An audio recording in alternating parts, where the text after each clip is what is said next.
Nani yango alobaki ekosimba te. Yango oyo mupepe ya sika eye esimbi. Umek mupepe ya sika. Yango oyo eye. Oyo elingi koloba. Union mondiale des églises chrétiennes. Oyo ezana mama na vision. La défense de la saine doctrine. Avec le visionnaire, le représentant légal de la grande communauté des assemblées chrétiennes. Voici l'homme C.A.C. Namukuse, le pasteur François Mutombo. Voici l'homme. TV Eza Radio Te Ndenge Toebi Sakabino. Ba pasteur ba répondaki ebele na invitation oyo. Moussousou Basaderaki sur place. Moussousou, le représentant légal des assemblées chrétiennes. Voici l'homme. Apesi bangotan, ba kende ko réfléchir, ba raisonner pour ba s'adhérer na grande vision oyo Nzambe apesi ye. Boye ba ke présence ya moko, le visionnaire, le représentant légal de la grande communauté des assemblées chrétiennes. Voici l'homme C.A.C. Namukuse azala kiwana pe a expliqué na ba pasteur nyoso boye. C'est comme je venais de dire. Les choses de Dieu, ils ont quand même un modèle. Ce n'est pas le fait parce que pasteur n'a fondé l'église et que tu vas répondre de facilité.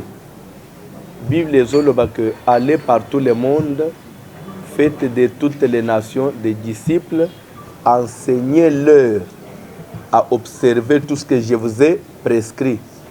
Comme pour dire que à part il y a des choses que Jésus nous a prescrites. Ces choses-là, ils sont censées être enseignées na bato bandimeli pour na salut na bango. Et actuellement, on a comme impression que aujourd'hui, on parle plus de la délivrance, on parle de la prospérité, de la bénédiction, la grandeur, mais ce qui fait la grandeur, c'est comme quelqu'un qui dit oubliant qu'il y a une loi qui dit du moment où tu as déjà la malédiction. Et du moment où tu as déjà la malédiction, que ceux qui ont déjà un problème. La Bible dit Dieu a prière ya musumuki ezalo pour l'abomination na matoi na Nzambe, mais prière ya musantu ndio zana efficacité. Toko nganga osala makelele l'église, mais surtout tozo tambola na ndenga Nzambe limité. Prière na biso ozala abomination liboso na Nzambe. C'est pourquoi umeke botami ezapona tina na kubunda kozongisa quand même ba valeur wana mateya wana ezonga na église, ezonga na mito ya bana na Nzambe. Total ça quand même bato ke Nzambe babanga kaye. Dieu on les respecte, Dieu on les craint. S'il n'y a plus de crainte de Dieu, s'il n'y a plus de respect de la parole de Dieu, votre église n'est pas une église. Au contraire, vous avez la clé d'amis, ça serait une mutualité, c'est une association, donc la association Moussous. Pour que ça soit église, c'est comme je disais hier dans matin, vous savez, dans une église, du moment où on ne peut plus retrouver Paul, si on ne peut pas voir Paul à l'église, l'église est l'église, c'est parce qu'un prédicateur disait, si on invite une église, Lucana notalise que Paul est présent, si Paul est présent dans l'église, c'est Keba, parce que c'est lui l'apôtre des gentils, c'est lui l'apôtre des païens. Il doit être lié dans l'église, il doit être présent à l'église. Si on ne retrouve plus Paul, l'église a un fondement d'angoisse douté. La CACVH, qui est une communauté des assemblées chrétiennes, voici l'homme, c'est une communauté où ils allaient à part entière, où ils avaient comme représentant légal pasteur François Mutombo. Voici l'homme. C'est une communauté qui a au sein d'elle paroisse.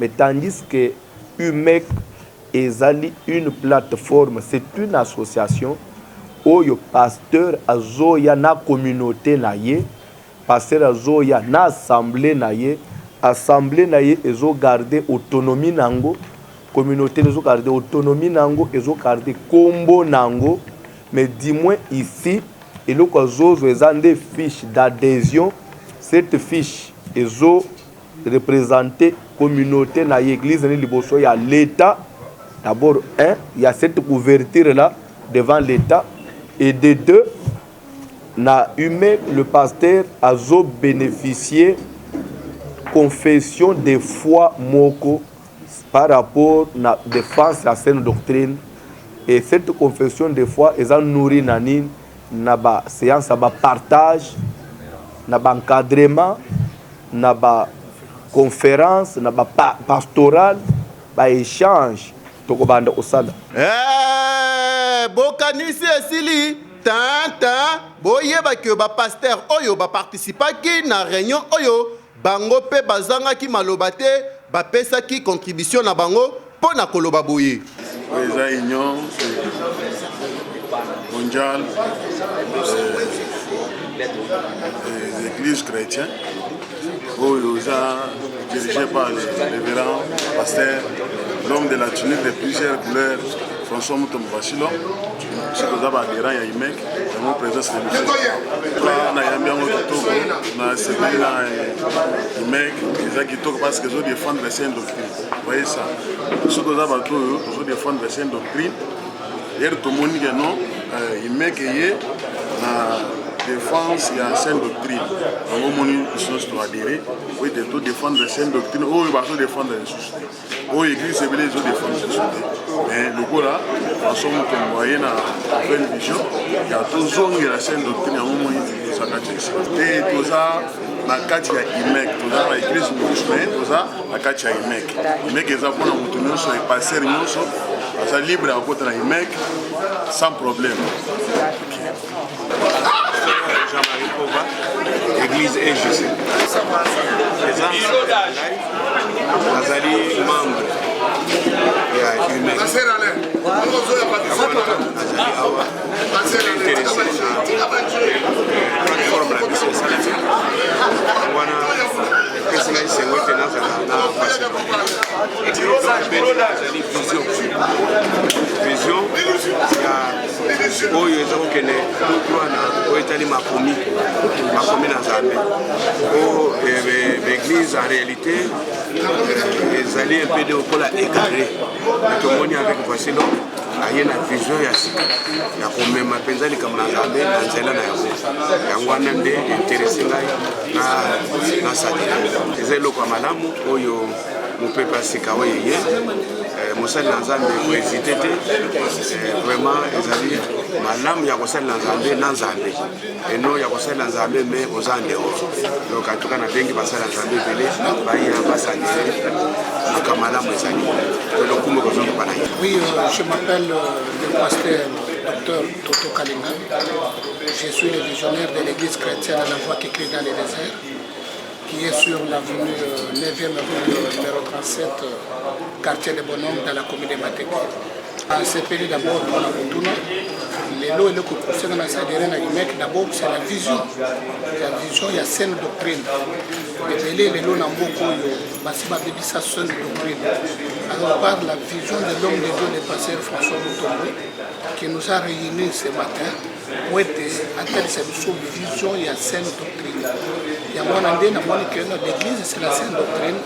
Et dans ce pays, la vision, yango ke nalanda vision oyo eza malamu oza na kati na biblia ke tokoko mabanda ya biblia te ebele babimi libanda ya biblia nda wanaone emek eye kozongisa makambo ya nzela na saine doctrine yango nde ezali église yango nde moboku ya église so ebele baza libanda ya église ebele baza kosala makambo n'importe comment mais ils ne sont pas dans la saine doctrine yango nomoni na sepeli na vision mosali na Nzambe mpona kozongisa biso na kati na saine doctrine où on a dans l'église et la vision en des amas. Basala Nzambe mususu nyonso on a no baye ko sadere na IMEC te baya.